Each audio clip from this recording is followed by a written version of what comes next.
or it can be 4 o'clock in the morning and I want food from Azbukovkusa, which is the grocery store in Russia. And in 15 minutes it arrives, all around the clock. In US, it wouldn't be possible. In Germany, if it's Sunday, you can forget about getting anything. It definitely feel a lot safer. In New York, there can be crazy people in the metro, people taking drugs, and the police don't do anything about it. In Moscow, you don't encounter anything like this. I can go at 4 o'clock in the morning, 5 o'clock in the morning for a walk outside my apartment in the city center and feel completely safe. Except sometimes there's an angry babushka who will yell at you. But otherwise, the samokats work really well. Yandex Taxi works really well. And that's the hardest thing, is to find an apartment. Not so much because of the price. Like, the price is one thing. It's hard to find an apartment because most of the apartments in the city center are designed by some babushka from USSR with a carpet on the wall and with outdated furniture and in an old building. So just finding a good, modern, renovated apartment can be a little bit tricky. What about healthcare? A lot of people in the States complain about the healthcare system. What about the system here? What's your experience? I don't really have so much experience with healthcare. If I ever have a problem, then I'll go to a private clinic, and maybe the prices are lower for a private clinic. If you have some problem, then it's better to go to the private clinic in Moscow than it would be to pay for a healthcare plan in the United States, because it's much more expensive there. So probably it's cheaper here, but if you want good quality healthcare from a modern hospital that is with the standards of the 21st century, then maybe expect to pay about the same as you would any place else in Europe. Hi everybody, my name is Ivanna and I work at Breaking Consulting, and today I have Tanner, one of our clients. Hi Tanner. Hi, nice to meet you. Nice to meet you again. So today we're going to be talking about Tanner and Tanner's experience. So you are originally from the States, and you are now a professional working from Russia and working on a foreign market. So you do venture and you do real investment business in Europe. And many individuals in Russia are considered to have been affected by restrictions. However, you managed to find workarounds and kind of deal with it in your own way. And you are to receive your temporary residence permit soon, aren't you? Yes, that's right. I'm going through the application process for Visa 702, which is created by presidential decree, and it allows citizens of the United States and other countries to live in Russia on a permanent basis.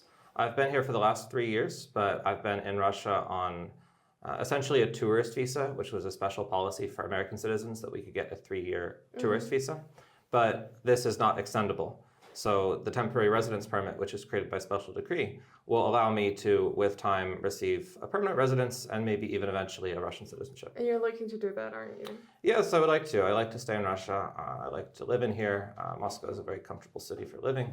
So it's my intention to stay with Russia for the long term. So about the comfort of Moscow, it's a city with many, many amenities. Can you highlight any one in particular which kind of really stands out for you? Well, it's the biggest city in Europe. It's the biggest city in continental Europe if you exclude Istanbul, which is technically on 2 continents. But if you look at London, you look at Paris, it's really a city that's on the highest level internationally. I think it was ranked by international regards as one of the top cities in the world, top 5, top 6 cities. So it's really a comfortable place to live.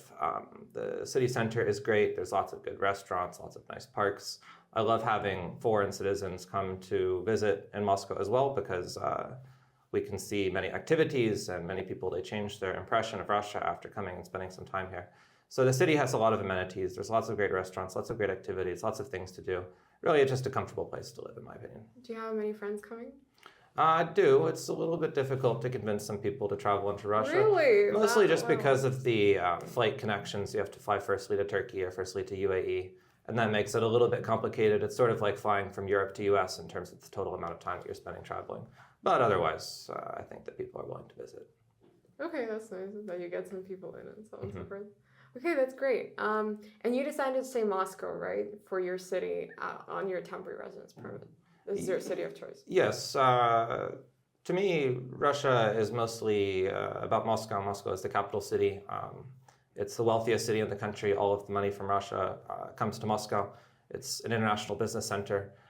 Definitely, it's the most interesting city. There's other nice places as well. I was in Sochi last week. Sochi is really cool. Really? I really enjoy Sochi. I think Sochi is actually one of the coolest vacation resorts in the world, because you have mountains, you have the coast, you have great scenery, some cool restaurants there, some Caucasian foods, places like this. Otherwise in Russia, St. Petersburg is nice for a weekend trip to see the museums, to see some palaces, something like that. Kazan is a nice city, just much smaller than Moscow as well.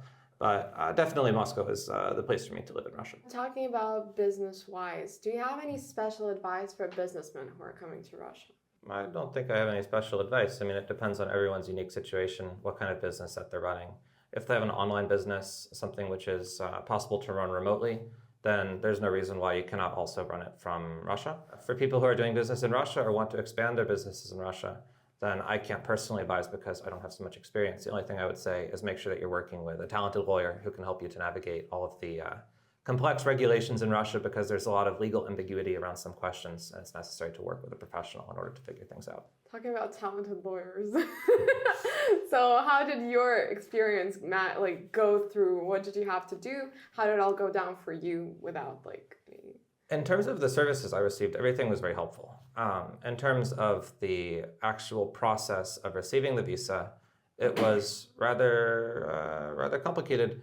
But I don't know if it's so much an issue of Russia in particular, or if this would be the case in any country. I know people who go to US or go to Germany and go through similar complicated processes of getting a residence visa. Then coming back to Moscow, so doing business in Moscow, is it easier in regards to the digital amenities that Moscow presents? So maybe like online banking apps. And is that the case, the developments that are here in this area, are these developments present in the States or in Europe, from your personal experience? Digital banking, I think, is definitely quite easy here in Russia, the same as it is in Europe. In the US, it's more complicated. Like if you send a wire transfer in Europe or in Russia, it happens instantly without a lot of complications. In US, it can take longer than that. But in terms of that service, it definitely works well in Russia. The best service I can speak of in Moscow is Yandex, Yandex Lavka, Yandex Courier, or it can be 4 o'clock in the morning and I want food from Azbuka, which is the grocery store in Russia. And in 15 minutes it arrives, all around the clock. In US, it wouldn't be possible. In Germany, if it's Sunday, you can forget about getting anything as delivery. Yeah, so or Switzerland. The services definitely work very well here, for the courier or for other things. Yeah, that's something I believe our subscribers should be aware of. That's really a thing here. And it's kind of like, would you compare, have you been to New York being from the States? Yes, I've been to New York a few times. Does it compare or not really? It's a totally different city, a totally different vibe, Okay. comparing Moscow to New York City. In some ways, New York City feels a lot more active and a lot more intensive. Moscow can have a very relaxing or peaceful street, even in the city center. So I don't know if I would compare the two, but overall I would say that the services are actually working better here than they would be working in New York. Okay. Also, it's a lot safer here. Definitely feel a lot safer. In New York, there can be crazy people in the metro, people taking drugs, and the police don't do anything about it. In Moscow, you don't encounter anything like this. I can go at 4 o'clock in the morning, 5 o'clock in the morning for a walk outside my apartment in the city center and feel completely safe. Yeah, I believe that's like the norm, but if that's not the norm in other places. No, it's probably not the norm in Western Europe. It's probably not the norm in the United States, definitely not the norm in the United States with all the problems that are going on in American city centers. So a lot of people who come to Russia, one of the things that they say is that they feel incredibly safe walking in Moscow during the day or during the night. So it's definitely an advantage of living here. So talking about streets, infrastructure, Moscow is often praised for that. How do you find the infrastructure here, public transport wise, or just like transport wise? The roads are, there's a lot of traffic. So I live in the center, so I usually will drive around on Samokat, and the infrastructure for Samokat is electric scooter. It's quite good, except sometimes there's an angry babushka who will yell at you. But otherwise, the Samokats work really well. Yandex Taxi works really well. If I need to go far outside the city center and there's a lot of traffic, maybe I'll use the metro. In some cases, the metro trains are really nice. In some cases, they're a little bit outdated. But overall, the infrastructure is about what you'd expect for the largest city in Europe. Thank you for that one, because that's really, there's a lot of investment going on into transport. Well, there's always construction. Always there's some construction. The city center, the streets are constantly being renovated, and the areas outside the center, there's always a new highway which is being built. So it's a good thing, but maybe after a few more years, once the construction projects are finished and there's more development, then it'll be even better. Talking about prices then, quality to price ratio of healthcare, of food, of any other things that come to mind. What do you think about that? I think the prices here are about the same as they are in the United States, in the center of Moscow at least. For some luxury products, it can be way more expensive. Because of the extra tax? Yeah. Maybe because of the extra tax is also like the fruit is much more expensive. Like if you go to a Whole Foods in US, you can buy fruit for a much lower price. Here, I guess that it's a lot harder to get fresh fruit. You can only really buy fresh fruit during the season. Like right now, you can get good strawberries. But if you want good mangoes, you want good avocados, then you can pretty much forget about it. Or pay an extremely high price for a subpar avocado. Whereas in the US, you can get very good mangoes, very good avocados any time of year. But it's not so much a Russia thing, it's more of a Europe thing, because in America, we can get fruit and we can get vegetables from South America as well. And because it's longitudinal, there's always a season for growing. Whereas in Europe, it's a little bit more difficult to get the fresh fruits. So we have to pay a lot more for it. Prices of apartments are maybe a little bit higher than they would be in Germany or than they would be in a normal European city. Less, of course, than London or San Francisco or New York. But still a bit pricey, especially if you want a modern place with good amenities. Yeah, not the Soviet kind of architecture, of course, no. Not the old kind of babushkin remont. And that's the hardest thing, is to find an apartment. Not so much because of the price. Like, the price is one thing. It's hard to find an apartment because most of the apartments in the city center are designed by some babushka from USSR with a carpet on the wall and with outdated furniture and in an old building. So just finding a good, modern, renovated apartment can be a little bit tricky and can maybe take some time. What about healthcare?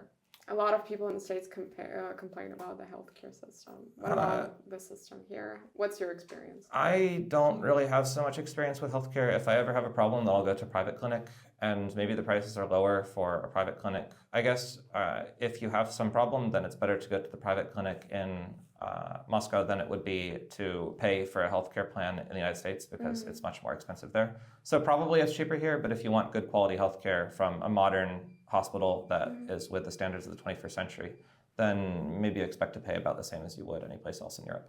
Talking about Russian language, do you think it is possible to live in Russia without speaking any Russian? And what is kind of the comfortable level you need to be at in order to feel good here and feel kind of secure? I've lived in Moscow for 3 years, and my Russian is very basic at best. I can read the Russian alphabet. I would say that's the bare minimum, just to be able to read. Be able to read the menu, like at a restaurant, understand the Russian alphabet, and a lot of things are kind of similar, so you can sound things out. I think that for the long term, it's helpful to learn the Russian language because you have problems when you travel in the country. More so if you're doing business, or more so if you're working in Russia than if you're working internationally. But overall, I think that you can have a comfortable experience to live here and speak mostly in English, especially in city center. You won't encounter any major problems. Do you find that many people speak English?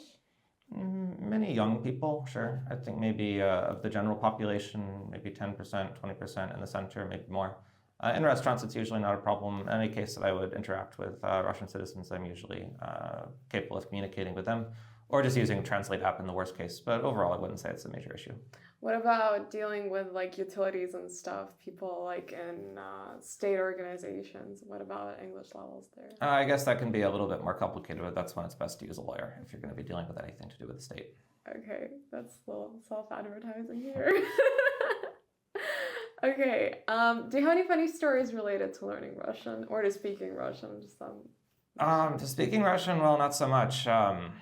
To learning Russian, I'd like to start learning Russian. I'd like to start taking Russian language classes because, as I'm aware, in order to receive a permanent residence visa, you need to pass Russian at like an A2 level, something like this. So it's necessary to learn up to that point. But no, I don't have any such. I was taking the Russian classes during my university, actually. I tried to take Russian during university. And I went to a university in London, and all of my classmates in the Russian class were Russian, who took the class because they wanted to get an easy grade. Oh yeah, that makes and sense. The teacher, she didn't care because she just wanted more enrollments, that she would make more money. And every time we'd have an exam, she'd go outside and smoke a cigarette, and the Russian students would just tell me the answers to the questions. So maybe it wasn't the most useful way to learning Russian. But once you're actually in the country, you can immerse yourself a little bit more, then it should be, it should come more naturally. Well, you've encountered the people before coming to the country, so that's maybe part of the experience you can consider. What are your kind of plans for the future? So you're here, you're living here. What's your future, maybe any future projects, any future endeavors? Yeah, I live now in city center. I've lived in city center for 3 years. I like it. It's convenient. You can go to many restaurants. You can drive samokhat outside your home to any place that you need to go. So I like to live in center. In the longer term, probably if I will be married and have a family in Russia, which one day I would have planned, I'd want to live in Moscow Oblast or a little bit outside of center in dacha or in villa outside of city, where it's a little bit more quiet, because one thing about living in the city center is that it can be very noisy. So long term, I'd like to stay living in Moscow, but maybe live a little bit more far from center in an area which is more quiet. And overall, just to continue living in Russia, continue living in Moscow, see how things develop. It's a very interesting place to live. So Other than that, I don't have any major plans there, just to continue living as a normal citizen. Do you relate to the so-called Russian mentality? Is that really a thing for you? Do you believe in that? Actually, I think that the people ask me many times, like, what is the difference between a Russian citizen and U.S. Mentality people? And I think that the difference in mentality is not so much between Russia and America. The mentality of a person from Moscow might be very similar to a person from Los Angeles or Chicago or Dallas or any place. Because it's a big city. Right, because it's a big city. The difference in mentality from a person from village or from some oblast outside of Moscow compared to a Moscow person is much more than the difference in mentality between a person from US and a person from Russia. So actually, I think that we have a lot of similarities between American and Russian people. Russian people from city are similar to American people from city, and Russian people from village are similar to American people also from village. So in terms of mentality, there's certainly no blocker about moving to Russia. This is not causing any complications. You moved on the 702 decree on the so-called shared values visa. Mm-hmm.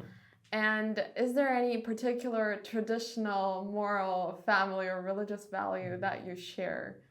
Well, considering the fact that you moved on. Sure. As I said, I'd like to have a family in Russia one day. I'd like to have children in Russia one day.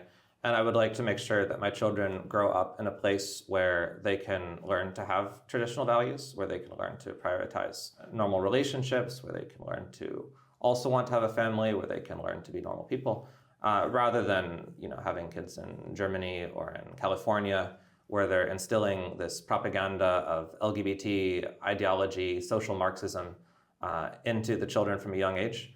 I think that in Russia, you are more insulated from that. And it's a better place to raise a family and to ultimately to have kids who grow up to be normal people. Okay, I see. Thank you for sharing that. And then one more last thing. What is especially dear to you in Moscow? What aspect? Maybe the cuisine, or like Russian cuisine. Maybe some interesting history related to Moscow, or actually to Russia. What is dear to you in Russia from like your kind of personal stance? Well, I think the history of Moscow is fascinating. The history of Moscow all the way back to the beginning of Russian history. It's been the capital city. It's been through world wars. It's been through Napoleon. It's been through communism. It's been through a lot of things. It's been through a lot. So to see the city and to see how things have evolved and to be able to see all of these artifacts, buildings that were built by Stalin, buildings that were built in Russian Empire or even before, is really fascinating to live in a city that has that kind of culture. In the US, we don't have such places. So that's one very interesting thing about living in Moscow. Okay, and actually one more thing. Do you believe and do you relate to the fact that the 702 has influenced immigration from the States into Russia? Do you see this tendency? Is that like a thing? I think that it's definitely an interesting proposal to a lot of American citizens. It's difficult, actually. A lot of people think, oh, you can move to Europe, no problem, you can stay for as long as you want. But no, it's actually not this way. If you want to move to Italy or you want to move to Germany or to France, you're allowed as an American citizen to stay there for 90 days out of every 180 days. And then you have to do... Right, and then you have to stay out for 90 days. Yeah, the visa wrong. But because of this policy, this actually allows Americans to come to Moscow where they can have, in my opinion, a higher than European standard of life, but live here permanently and not need to worry about traveling every 90 days. So you can build a permanent life here. Now, there's some countries in Europe where you can find some exemptions, but all of them are actually quite complex. It's really much more simple to move to Russia with Decree 702 than it is to move to any other country in Europe. So anyone who wants to have that European lifestyle, but also live in Russia, which is a really cool country, and Moscow, which is probably the best city in Europe, this is the best option for them. What's your favorite place in Moscow? I really like the Patriarchy district. There's a lot of cool restaurants there. Okay. Nikitskaya Street has Patriarchy Prudy. That's Patriarchy, sure. Yeah. The area around the Kremlin is really beautiful. The river is really nice. Gorky Park. It's now under construction, so I'm excited to see how this will look once the renovations are finished. Really, any place inside the garden ring is what I would consider to be the center, and there's a lot of interesting places in there. Okay, great, Tanner. Thank you so much. This was very interesting, and thank you so much, guys, for watching and listening, and see you on the next video.